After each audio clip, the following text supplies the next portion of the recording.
Let's compare a Saberforge Guardian lightsaber hilt to an Ultrasaber's Consular lightsaber hilt. So you can see that both of these are Qui-Gon Jinn inspired lightsaber hilts from different custom saber companies. So one of the first things you may notice is the finish on these lightsabers is different. The finish on the Ultrasaber's hilt is a bit shinier, and the finish on the Saberforge hilt is a bit more muted. And now let's start kind of at the top of the hilt. So here at the top of the hilt, you can see there's sort of an extra layer of this metallic section in the emitter area on the Ultrasaber's hilt. That's not on the Saberforge hilt. Now, both of these hilts are designed to accommodate 1-inch diameter blades.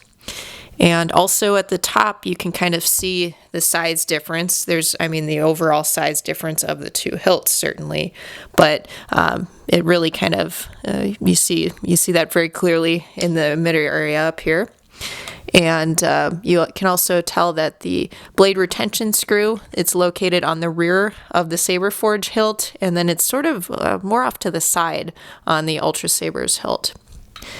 Okay, moving down, so we see that this area of the emitter kind of section, it's squared off. You can see the cut is like a square cut for the Saberforge hilt, and that also includes the lower kind of grip area ribbing too. For Ultrasabers, it's more rounded and it's a bit more shallow in depth, both up here and then also below. So here's the switch section. You can see that's a bit smaller. This Ultrasaber's hilt doesn't have a switch installed, but it was designed for a larger AV switch. Now here's the shroud. Now both of these hilts use a shroud. It's kind of like a separate piece that's attached. You can see that kind of how it's cut is different. It's rounded off toward the top of this Ultrasaber's hilt. It has a bit more of an angle with the Saberforge hilt. You can see the rear is dramatically different. There are no holes cut out in this Ultrasaber's hilt. You have these sort of ovals cut out in the rear of the Saberforge hilt. And the CoverTech wheel style is a bit different too. And on the Ultrasaber's hilt, it's located a bit higher on the hilt, closer to the emitter area, than the Saberforge hilt. It's a bit lower. So let's see, moving down to the pommel. You can see very different pommels. It's sort of a two-tone pommel for the Saberforge hilt. It's got this kind of metallic silver grading on the bottom, and then black here. And then the Ultrasaber's hilt, it's just all black.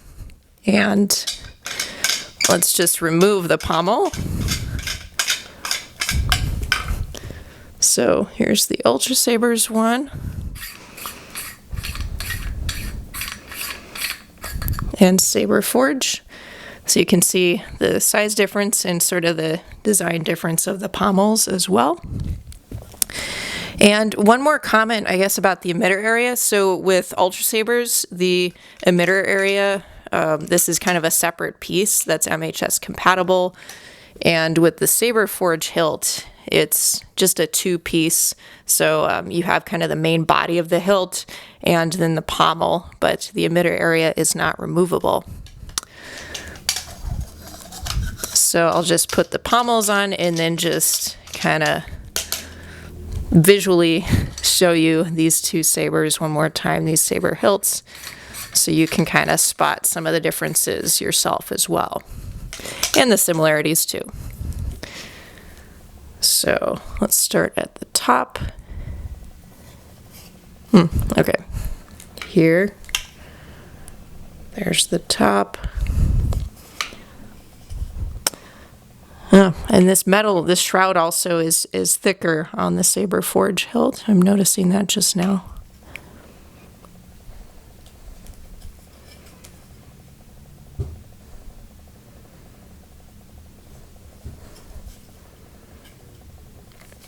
Well, there it is, you guys. So on the left is the Saberforge Guardian, and on the right is the Ultrasaber's Consular. Let me screw in the emitter a little bit better.